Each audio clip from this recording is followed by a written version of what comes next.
It's been a while since we've seen the Nittany Lions back on the ice, but now that they are, let's do that hockey. Hello and welcome back into Penn State Sports Night. I'm Logan Bourandas, joined alongside Jacob Cheris and Chris Lemmo. Tonight, we're going to be taking a look at Penn State's upcoming series against Notre Dame. The Nittany Lions haven't played in this series since January 29th, ironically against the same Notre Dame squad. Since then, Penn State's season was on hold due to COVID-19 protocols. Jacob, how do you see the pause affecting the Nittany Lions this weekend?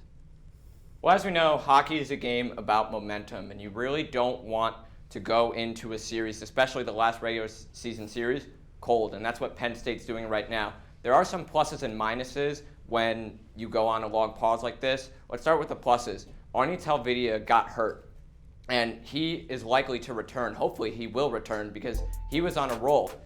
He was skating well, he was moving his legs, and he had a couple of goals too. But the minus side of that is you lose, like I said, your momentum. Yeah, well, definitely, it's a good thing to have hopefully Arna back there on the ice after he got hurt, and definitely get some of those guys that are a little bit banged up. That's definitely the plus side here. On the minus side, though, the issue is that Penn State finally had some momentum before they went on the COVID pause. To start the year, they got swept by Minnesota. Really didn't look like they had an identity, but then they went 5-1-1 in their 7 games before the pause, including that split there, both games in overtime against Notre Dame right before the pause. So it definitely hurts that they finally found their identity, and now you get 4 to 5 weeks off and not a lot of practice time. That's going to be tough for them. But on the plus side, a lot of times, especially in the first game of the weekend, what I'll be watching is sometimes you just go in there with a lot of energy, almost just overly amped, which can be sometimes a good thing. You have the adrenaline flowing first game in over a month. These guys are definitely going to be excited to get back on the ice. So that could carry them for a while. Hopefully it's not the adrenaline where you get careless and take too many penalties. But I think the energy level will be there for game 1, actually. Game 2 is where I see kind of a letdown possibly.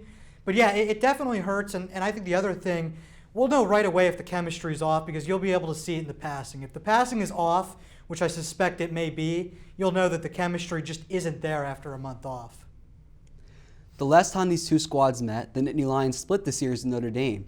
Since then, the Irish have recorded 2 series sweeps, including last weekend over Michigan State.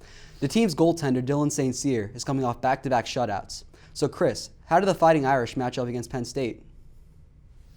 Yeah, well, they definitely have a prolific top line there. And really, the top line, including the defense there of Steeves, Slaggert, and Stastny. Alex Steeves has had an awesome year so far. 14 goals, 28 points. He's actually tied for 6th right now in all of college hockey with his points there. So he's had a great year. He actually went undrafted, and I know he's a junior, so he may have one more year. I definitely see him getting signed by someone the way he's playing this year. He's been a real leader on that team that hasn't had a ton of senior leadership. He's kind of stepped into that role as a junior. And then you look at somebody like Landon Slaggert, only a freshman, and in the Big Ten, such a good hockey conference, it's easy to get caught up in some of the names like a Matty Beniers or some of the guys that Michigan has. But this guy has put up similar numbers to him. I mean, he's put up 7 goals, I believe 12 assists so far this year. And he doesn't have a sort of talent like Matty Beniers that jumps off the page there that scouts are going to adore him for. But he looks like a steal in the 3rd round for the Blackhawks. He is just kind of a grinded out guy. He gets in there on the forecheck, throws the body around. He does everything you want. He plays all facets of the game well. He plays neutral zone, defense, offense. He'll do everything. And as a freshman to step right into that top line for them, he has been absolutely phenomenal. And then you look there at the defense in Stastny. Again, he's not a guy that's going to jump off the page, like a lot of these Notre Dame guys. They're not the most talented group out there, but they do have a lot of guys that they play well within their game. Stastny is a guy that he has decent speed, maybe slightly above average, but where he really excels is his decision making. He rarely gets caught lacking, making turnovers. He's constantly moving the puck well. I like the way he moves the puck, and he's got a good hockey IQ, which I know even if you don't have an above average skill set, a good hockey IQ can definitely push you up at the next level. Yeah, but I want to talk about how Notre Dame plays. What Notre Dame does is they play what's called a 1-3-1. You see right here, Cole Krieger, the Michigan State forward, is taking the puck up the ice. The 1-3-1 is all about collapsing on the puck carrier. So yeah, Colin Thiessen, he absolutely is going to rail Cole Krieger. And if you look, no one is around him. And that's something that you have to do on a 1-3-1, is you need to have closer support around you. So then you could get guys on transition. So here's how you break the 1-3-1. Tommy Apaps, there's a guy right there, I believe that's Jake Smith. You have a Notre Dame player collapsing on Tommy Apap, and then he passes to Jake Smith, and then that opens up that lane right there, and then Michigan State gets a really, really good scoring opportunity. As previously mentioned, the last time these two teams met resulted in a split of the series. Jacob, will it be a similar result this time around? Yeah, I think it's going to be a split. You really can't go wrong with the split. And like we said before, considering that Penn State is coming off a really, really long break, it's going to be tough because Notre Dame is coming in hot, and college hockey and hockey in general is all about momentum. And Notre Dame is coming off of a sweep, back-to-back sweeps that were shutouts against Michigan State.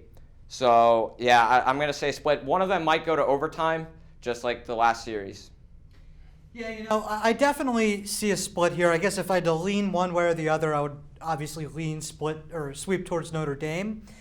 But the reason I think split is because, again, like I said, I think Penn State comes out with some of that adrenaline in game one because it's their first game out. I don't expect to see a lot of guys tired.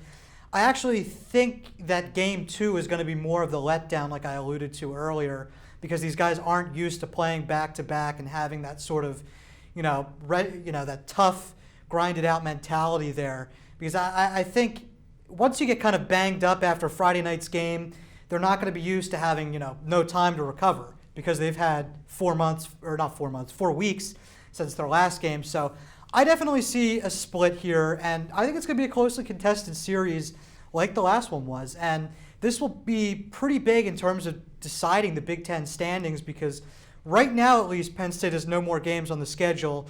They might make up a game or two. We'll have to see. I know the tournament is scheduled to start, I believe, the 16th of March. But this could be a future matchup there in the conference tournament. So this will go a long way towards projecting what that could look like. Puck drop between Penn State and Notre Dame is at 7:30 p.m. on Friday and 5:30 p.m. on Saturday. That's all the time we have for in this edition of Penn State Sports Night. For Chris Lemmo and Jacob Cheris, I'm Logan Bourandas, and have a good night. Thank you for watching this edition of Penn State Sports Night. If you're a fan of our content, please be sure to subscribe to our YouTube channel for more clips. Also, follow us on Twitter at PSSN TV and on Instagram at PSU Sports Night to keep up with all the action. For all my colleagues, we are Penn State Sports Night.